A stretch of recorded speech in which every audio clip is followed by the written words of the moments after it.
विद्यार्थी मित्र मैत्रिणींनो नमस्कार. द युनिक अकॅडमीच्या यूट्यूब चॅनलवर तुम्हा सर्वांचं मनापासून स्वागत. युनिक बुलेटिन मासिकाचा ऑक्टोबर 2021 चा अंक नुकताच प्रसिद्ध झालाय. या मासिकामध्ये कोणकोणते विषय हाताळलेले आहेत या संदर्भात आपण या व्हिडिओमध्ये काही महत्त्वाची माहिती जाणून घेऊयात. विशेष करून एका कव्हर स्टोरी विषयी डिटेल जाणून घेऊयात. या अंकामध्ये 4 कव्हर स्टोरी हाताळलेली आहेत. या 4 कव्हर स्टोरी मधली पहिली कव्हर स्टोरी आहे पॅरालिम्पिक स्पर्धा जी टोकियोमध्ये नुकतीच पार पडली. याशिवाय दुसरा एक महत्त्वाचा अहवाल जो की आपण विश्लेषण करून विद्यार्थ्यांसाठी मांडलेला आहे तो अहवाल म्हणजे सामाजिक संरक्षण विषयक अहवाल. हा अहवाल ILOनं म्हणजे इंटरनॅशनल लेबर ऑर्गनायझेशननं प्रसिद्ध केलाय. तिसरी कव्हर स्टोरी आहे ती म्हणजे नुकतीच ब्रिक्स राष्ट्रांची जी परिषद झाली आणि त्या परिषदेमध्ये भारताचं नेतृत्व महत्त्वाचं होतं त्या परिषदेविषयी आणि एकूणच ब्रिक्सच्या महत्त्वाच्या संपूर्ण वर्षभरातल्या काय घडामोडी आहेत विशेषतः भारताच्या संदर्भातल्या त्या विषयावरती आपण तो लेख लिहिलेला आहे. आणि चौथी कव्हर स्टोरी आपण हाताळलेली आहे ती म्हणजे महाराष्ट्र शासनानं नुकतीच एक योजना आपल्या शेतकऱ्यांसाठी जाहीर केलेली आहे आणि त्याची अंमलबजावणी देखील चालू झाली आहे. ती योजना म्हणजे कृषी विषयक महत्त्वाची योजना आहे ई-पीक पाहणी योजना. त्या योजनेविषयी आपण महत्त्वपूर्ण मुद्देसूद माहिती या अंकामध्ये दिलेली आहे. जाणून घेऊयात एका महत्त्वाच्या कव्हर स्टोरी विषयी. त्या कव्हर स्टोरीचं नाव आहे सामाजिक संरक्षण विषयक अहवाल. सामाजिक सुरक्षा हा अत्यंत परवलीचा शब्द आहे. अर्थशास्त्राचा अभ्यासक असो, राजकीय विश्लेषक असो, समाजशास्त्राचा अभ्यासक असो, या सगळ्यांचा केंद्रबिंदू हा मनुष्याचा विकास आहे. माणसाचा विकास माणसाच्या मूलभूत गरजांची पूर्तता व्हायला पाहिजे.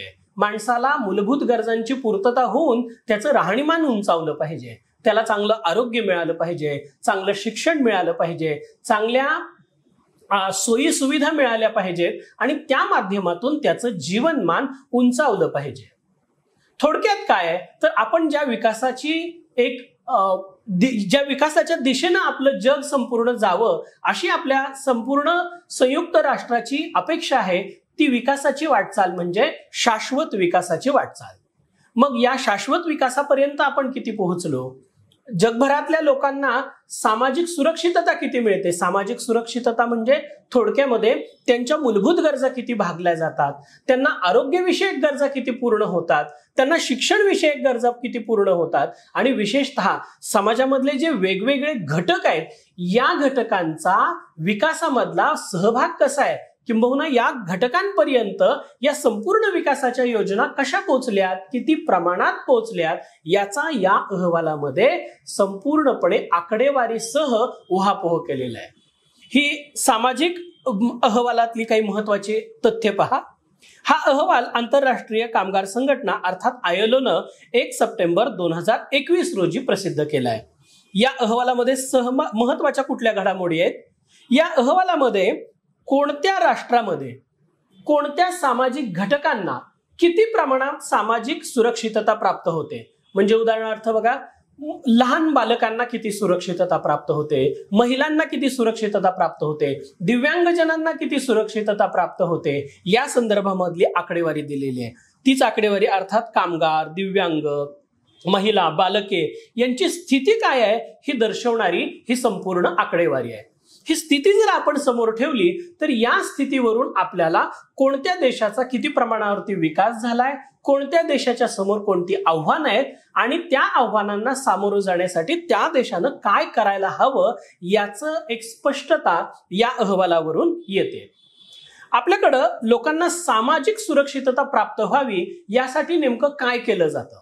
खरं तर सामाजिक सुरक्षितता किमान लोकांना प्राप्त व्हावी, लोकांच्या किमान गरजा भागाव्यात यासाठी आपल्या शासन नावाची यंत्रणा ही लोकांसाठी प्रयत्न करत असते. भारताच्या राज्य धोरणाच्या मार्गदर्शक तत्वांमध्ये ज्या पद्धतीनं लोकांच्या कल्याणाविषयी तत्व दिलेली आहेत, मुद्दे सांगितलेले आहेत त्या DPSP मधल्या काही मुद्द्यांचा जर आपण आधार घेतला तर त्याच्याच आधारे आपण सामाजिक कल्याणाच्या योजना, काही कार्यक्रम, विधेयक पारित केलेली आपल्याला दिसून येतील.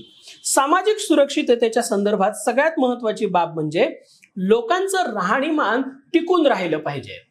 म्हणजे चांगल्या दर्जाचं राहणीमान लोकांना प्राप्त झालं पाहिजे आणि ते टिकून राहिलं पाहिजे, त्यांचं संरक्षण झालं पाहिजे. म्हणजे कोणती जरी आपत्ती आली, जसं आता कोरोना आपत्ती आली, कोविड-19च्या कालावधीमध्ये खूप मोठ्या प्रमाणावरती आर्थिक, सामाजिक, अशी वैद्यकीय, शारीरिक लोकांची खूप मोठ्या प्रमाणावरती हानी झाली, लोकांना या समस्येला तोंड द्यावं लागलं.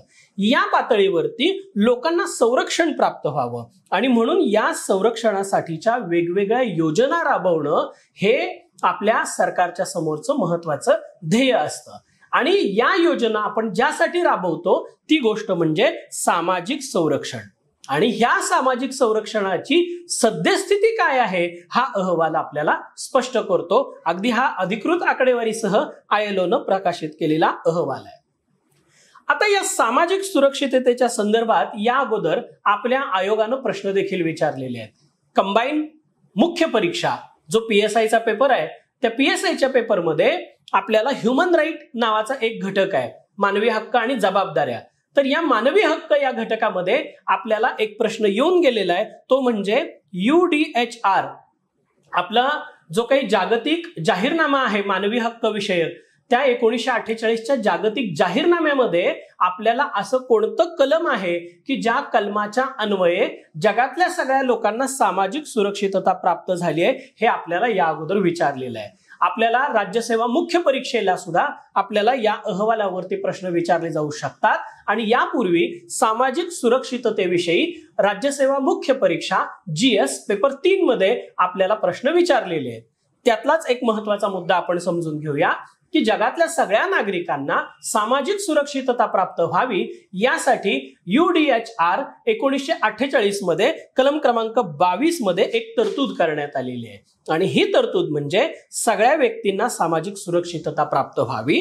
दुसरी महत्वाचा मुद्दा म्हणजे यात असणारा प्रत्येक व्यक्तीला त्याच्या व्यक्तिमत्वाच्या मुक्त विकासासाठी काही महत्वाच्या म्हणजे थोडक्यात असं की सामाजिक, सांस्कृतिक अशा स्वरूपाचे अधिकार प्राप्त व्हावेत आणि या माध्यमातून त्या व्यक्तीनं स्वतःचं जीवनमान उंचवावं अशी अपेक्षा आहे.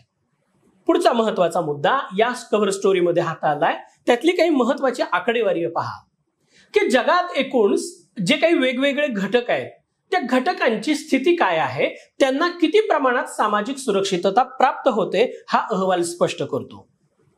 एकूण जर आपण जागतिक सरासरी पाहिली तर आपल्याला लक्षात येईल की फक्त 46.9% लोकसंख्या अशी आहे की ज्या लोकसंख्येला किमान एका तरी सामाजिक सुरक्षितता प्राप्त होणाऱ्या योजनेचा लाभ मिळालाय. म्हणजे याचा अर्थ अर्ध्याहून असे लोक आजही जगामध्ये आहेत की ज्यांना सामाजिक सुरक्षितता प्राप्त व्हायची आहे. आणि हे सगळ्यात मोठं चॅलेंजिंग आहे, हे आपल्याला प्रश्नचिन्ह म्हणूनच आपल्या संपूर्ण विकासासमोर उभं आहे. पुढचा महत्वाचा मुद्दा पाहूया, बालकांना किती प्रमाणात सामाजिक सुरक्षितता प्राप्त आहे. बालकांच्या बाबतीत जर बघितलं तर केवळ 26.4% बालकं अशी आहेत की ज्यांना सामाजिक सुरक्षितता प्राप्त होते. म्हणजे उरलेल्या 75% बालकांचा आपल्याला अशा पद्धतीने एक आकडेवारी समोर येते की ही बालकं सामाजिक सुरक्षिततेपासून वंचित आहेत. अर्भक आणि मातांची स्थिती बघा. अर्भक आणि मातांची स्थिती 44.9%. म्हणजे इथंही आपल्याला असं दिसेल की 50%हून अधिक माता आणि लहान बालकं अर्भक ही आपल्याला सामाजिक सुरक्षिततेपासून वंचित असल्याचं दिसून येतं. इथं बालक आणि अर्भक असे दोन वेगवेगळे शब्द आहेत. या दोन वेगवेगळ्या शब्दांचा आपण अर्थ समजून घेऊया जो परीक्षेच्या दृष्टीनं खूप महत्वाचा आहे. आपल्याकडं निओनेटल हा एक शब्द आहे, दुसरा एक शब्द आहे तो म्हणजे चाइल्ड. आता या निओनेटल मध्ये आपल्याला दोन घटक येतात. एक निओनेटल मॉर्टॅलिटीच्या संदर्भामध्ये हे आपल्याला विशेषतः या संकल्पना महत्वाच्या आहेत. दुसरी संकल्पना आहे ती पोस्ट निओनेटल म्हणजे अर्भकामध्ये. आता निओनेटल म्हणजे 0 ते 28 दिवस या कालावधीतलं जे बालक आहे त्याला निओनेटल म्हणतात आणि पोस्ट निओनेटल म्हणजे 28 दिवस ते 1 वर्ष या कालावधीतली जी बालक आहेत त्याला साधारणपणे पोस्ट निओनेटल म्हणतात. जे अर्भक म्हणून या ठिकाणी गणली गेलेली आहेत ती ही 1 वर्षाच्या आतील बालकं गणली गेलेली आहेत. आणि चाइल्ड म्हणजे 1 वर्ष ते 5 वर्ष या कालावधीतली ही बालक आहेत. आपल्याला असं लक्षात येईल की 1 वर्ष ते 5 वर्ष या कालावधीतल्या बालकांना साधारणपणे 26% बालकं जी अशी आहेत की ज्यांना केवळ मात्र सामाजिक सुरक्षिततेचा लाभ होतोय आणि उर्वरित बालकांना तो होत नाहीये. खरं तर माता, बालक, अर्भक ही प्रत्येक राष्ट्राच्या दृष्टीनं अशी एक संपत्ती आहे की जी भविष्याच्या विकासासाठी अत्यंत महत्वाची आहे. कारण या घटकांवरती माता, बालक आणि विशेषतः अर्भक यांवरती जर एखाद्या देशानं खूप मोठ्या प्रमाणावरती सामाजिक सुरक्षिततेविषयक गुंतवणूक केली, त्यांच्या आरोग्यविषयक, त्यांच्या समृद्धीविषयक योजनांमध्ये गुंतवणूक केली, तर त्याचा परतावा हा देशाच्या विकासामध्ये आपल्याला पाहायला मिळतो. आणि ही मात्र आकडेवारी वेगळ्या स्वरूपाची आपल्या समोर आलेली आपल्याला दिसून येईल. दिव्यांगांच्या बाबतीत ही अशीच काहीशी अवस्था आहे. जगामध्ये 33% दिव्यांग लोक असे दिसतील आपल्याला, 33.5% की ज्यांना केवळ सामाजिक सुरक्षितता मिळते, उर्वरितांना सामाजिक सुरक्षितता मिळत नाही. वयोवृद्धांच्या बाबतीत ही संख्या थोडीशी जास्तीची दिसते, पण भारताच्या संदर्भात आपण पुढे आकडेवारी पाहणार आहोत, ती आकडेवारी कमी आपल्याला दिसेल. बेरोजगारी हा एक सगळ्यात मोठा समस्येचा भाग आहे. या बेरोजगारीमध्ये 18.8% लोक असे आहेत की ज्या केवळ 18-19% लोकांनाच बेरोजगार भत्ता किंवा अशा प्रकारच्या सुविधा मिळतात. उर्वरित बेरोजगारांना कोणत्याही सुविधा मिळत नाहीत. भारताची स्थिती यापेक्षा अत्यंत बिकट आहे सरासरीपेक्षा. कामगारांच्या संदर्भात बघितलं तर कामगारांना अपघाताच्या वेळी केवळ 35% कामगार असे दिसून येतील आपल्याला, 35.4% कामगार की त्यांना अपघाताच्या वेळी वेगवेगळ्या सुविधा प्राप्त होतात. आपण भारतातलीच हीच आकडेवारी भारताच्या संदर्भात पाहूया. भारतामध्ये मुलांच्या बाबतीत काय घडतंय बघा. 24.1% अशी बालकं आहेत की जे आपल्याला भारतामध्ये त्यांना सामाजिक सुरक्षितता प्राप्त होते. खरं तर भारत हा असा एक देश आहे की ज्या देशामध्ये इंटिग्रेटेड चाइल्ड डेव्हलपमेंट सर्व्हिस नावाची मोठी योजना आपण राबवलेली आहे. त्या माध्यमातून माता बाल विकासाच्या वेगवेगळ्या योजना आपण लहान बालकांपर्यंत, मातांपर्यंत, किशोरवयीन मुलींपर्यंत पोहोचवत असतो. तरी देखील आपल्याला ही स्थिती जी आहे ती आणखी विचार करायला लावणारी आहे. अशा पद्धतीची ही आकडेवारी समोर आलेली आहे. हीच आकडेवारी माता आणि अर्भकांच्या बाबतीत 41.5% पर्यंत आहे. म्हणजे 41.5% एवढ्याच माता आणि अर्भकांना सामाजिक सुरक्षिततेचा लाभ प्राप्त होतो. दिव्यांगजनांच्या बाबतीत ही आकडेवारी खूपच कमी आहे, 5.6%. वयोवृद्धांच्या बाबतीमध्ये ही आकडेवारी जागतिक सरासरीपेक्षा कमी आहे, 42.5%. दुसरा एक महत्वाचा घटक कव्हर केलेला आहे की सामाजिक सुरक्षितता प्राप्त होणारे काही संवेदनशील घटकातले व्यक्ती आहेत की जे मागास प्रवर्गातले आहेत, त्यांना 16.4% इतकी सामाजिक सुरक्षितता प्राप्त होते. पेन्शन प्राप्त कामगार किती आहेत बघा, केवळ 15.5% कामगार असे आहेत की ज्यांना निवृत्तीनंतरची पेन्शन प्राप्त होते. आणि आता सगळ्यांसाठी हा एक परवलीचा मुद्दा आहे, तो म्हणजे हेल्थ फॉर ऑल, सर्वांसाठी आरोग्य. तर केवळ 55% असे लोक आहेत की जे आपल्याकडचे पैसे खर्च करून आपल्याला आरोग्याच्या सुविधा मिळवू शकतात. अर्धे लोक असे आहेत भारतातले की जे स्वतः खर्च करून आरोग्याच्या सुविधा मिळवू शकत नाहीत. ही आपल्याला आकडेवारी समोर आली आहे. याच आरोग्यविषयक आकडेवारीच्या संदर्भात आपल्याला आणखी काही महत्वाची तथ्य या ठिकाणी या 2 मुद्द्यांमधून दिसून येतील. हे 2 मुद्दे आपल्याला काय सांगतायत बघा.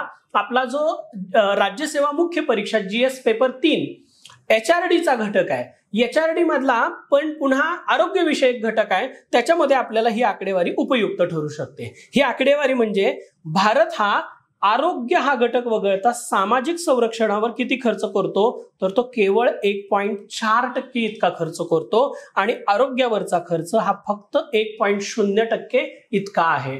म्हणजे भारताला आरोग्यावरचा खर्च हा मोठ्या प्रमाणावरती वाढवावा लागेल. खरं तर भारतानं मागच्या अर्थसंकल्पामध्ये हा आरोग्यावरचा खर्च वाढवण्याच्या दृष्टीने पावलं टाकलेली आहेत, मात्र ती आणखी काही पावलं आपल्याला टाकावी लागतील अशी ही आकडेवारी स्पष्ट करते. दुसरी महत्वाची बाब आपल्याला लक्षात येते की याच दरम्यान इतर देशांमध्ये कशी स्थिती आहे आरोग्यविषयक. तर आरोग्यविषयक कॅनडा हा 7.9% इतका त्यांच्या GDPच्या खर्च करतो.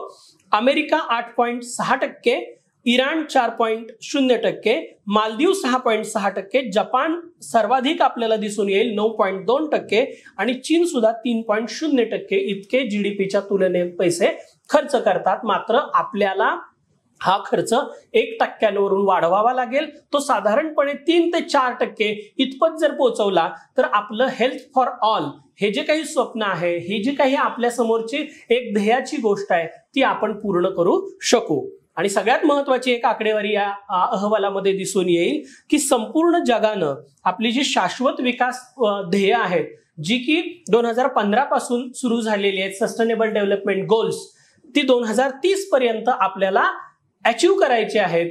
आणि या 17 गोल्समध्ये आपण किती उद्दिष्ट पूर्ती केली आतापर्यंत, तर जागतिक सरासरी अशी सांगते की केवळ 28% आपण सरासरी उद्दिष्ट पूर्ती केली. परंतु यामध्ये सुद्धा मात्र खूप मोठ्या प्रमाणावरती तफावत दिसून येईल आपल्याला. एकीकडे युरोपची आकडेवारी ही 75.1 म्हणजे जास्तीचा त्या ठिकाणी विकास दिसेल आपल्याला, आणि दक्षिण आशियाची आकडेवारी 14.4, याच दक्षिण आशियामध्ये भारताचा समावेश होतो. अशा पद्धतीची ही काही महत्वाची आकडेवारी आपल्या त्या लेखामध्ये आलेली आहे. हा लेख तुम्ही जरूर वाचा. वेगवेगळ्या परीक्षांना हा लेख तुम्हाला नक्कीच उपयोगी पडेल. अंक संपूर्ण वाचा. अंक कसा वाटला ते आम्हाला जरूर कळवा. धन्यवाद. दी युनिक अकॅडमीचे नवनवीन व्हिडिओज आणि अपडेट्स मिळवण्यासाठी लाईक करा, सबस्क्राईब करा आणि शेअर करा.